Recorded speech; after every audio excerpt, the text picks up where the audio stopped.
تو ناظرین، drama serial جفا کی اگلی آنے والی ایپیسوڈز میں آپ لوگ دیکھیں گے حسن کی حقیقت تو سامنے آ چکی ہے کہ حسن کا کوئی قصور نہیں تھا اور حسن کا باپ ہی اس کی ماں پر ہمیشہ ظلم کرتا رہتا تھا اور اپنے بیٹے کے سامنے ایسے پورٹرے کرتا تھا کہ وہ بہت زیادہ مظلوم ہے کہ اس کی بیوی اس پر ظلم کرتی ہے، اور اسی وجہ سے حسن بھی ہمیشہ عورتوں کو برا سمجھتا رہا اور اپنی ماں کو بھی غلط سمجھتا رہا، اور اسی لیے وہ اپنی ماں سے اتنی زیادہ نفرت کرتا ہے۔ لیکن جب دادی نے اسے ساری حقیقت بتائی اور جب اس کی ماں بھی آ کر سب کچھ سچ سچ اسے بتاتی ہے اور اسے معافی مانگتی ہے اور کہتی ہے تمہارا کوئی قصور نہیں ہے، غلطی صرف میری ہے، میں تمہیں تمہارے باپ کے پاس چھوڑ کر چلی گئی تھی اور قصور صرف تمہارے باپ کا تھا اور وہ مجھ پر بہت زیادہ ظلم و ستم کرتا تھا، جس کے بعد حسن بھی کافی زیادہ شرمندہ ہوتا ہے اور اپنی ماں سے معافی مانگ لیتا ہے، اور جب زارا کو بھی ساری حقیقت کا پتہ چلتا ہے تو وہ بھی شاک میں چلی جاتی ہے۔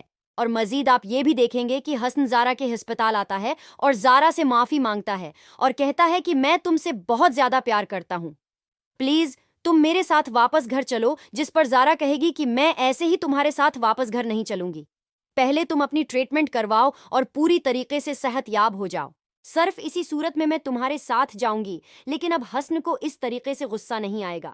اسے صرف غصہ اپنی ماں کی وجہ سے تھا کہ آخر کار اس کی ماں اس طرح سے کیسے کر سکتی ہے، اب جبکہ حقیقت کھل چکی ہے کہ اس کی ماں ایسی تھی ہی نہیں، سارا قصور صرف اس کے باپ کا تھا، جس کے بعد حسن کا غصہ ختم ہو چکا ہے۔ لیکن ناظرین، اس ڈرامے میں ایک دماغی صحت دکھائی گئی تھی کہ انسان کی دماغی صحت بہت زیادہ متاثر ہوتی ہے اس کے رشتوں پر، اور اس کا علاج بھی بہت زیادہ ضروری ہے، اور اگر ہم اس کا علاج نہیں کرواتے، اگر ہمارے معاشرے میں کسی کو بھی دماغی صحت کی پرابلم ہو تو ہم کہتے ہیں کہ یہ پاگل ہے، اسے پاگلوں کے ڈاکٹر کو دکھائیے، لیکن کسی سائیکاٹرسٹ کو دکھانا کوئی بھی پاگل پن نہیں ہے، اور ایک نارمل پرسن بھی سائیکاٹرسٹ کو دکھا سکتا ہے جس کو بہت زیادہ غصہ آتا ہو یا اس کے اندر چڑچڑا پن ہو، اور اس ڈرامے میں ہماری یوتھ کو بھی ایجوکیٹ کیا گیا ہے اس حوالے سے، اور اس ڈرامے میں ڈومیسٹک وائلنس کی بھی بات کی گئی ہے کہ کس طرح عورتیں مردوں کے ظلم و ستم سہتی ہیں، اور ان عورتوں کی ماؤں انہیں سمجھاتی ہیں کہ اپنا گھر بساؤ چاہے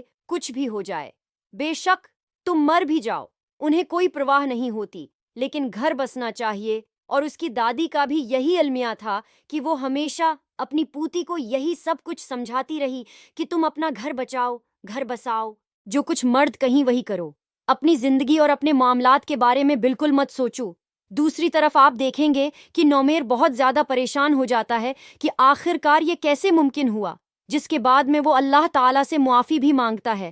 کہ اس کے دل میں یہ وسوسہ بھی کیسے آیا کہ اس کی بیوی اس کے ساتھ بے وفائی کر سکتی ہے، اور پھر وہ اپنی بیوی کے ساتھ بہت زیادہ خوش ہو جاتا ہے، اور وہ دونوں مل کر اس بات کو بہت زیادہ سیلیبریٹ کرتے ہیں، اور وہ ایک دوسرے کے ساتھ کافی خوش بھی ہو جاتے ہیں۔ لیکن دوستو، مجھے لگتا ہے کہ مزید آگے جا کر ڈرامے میں کچھ بڑا سسپنس تو ہوگا۔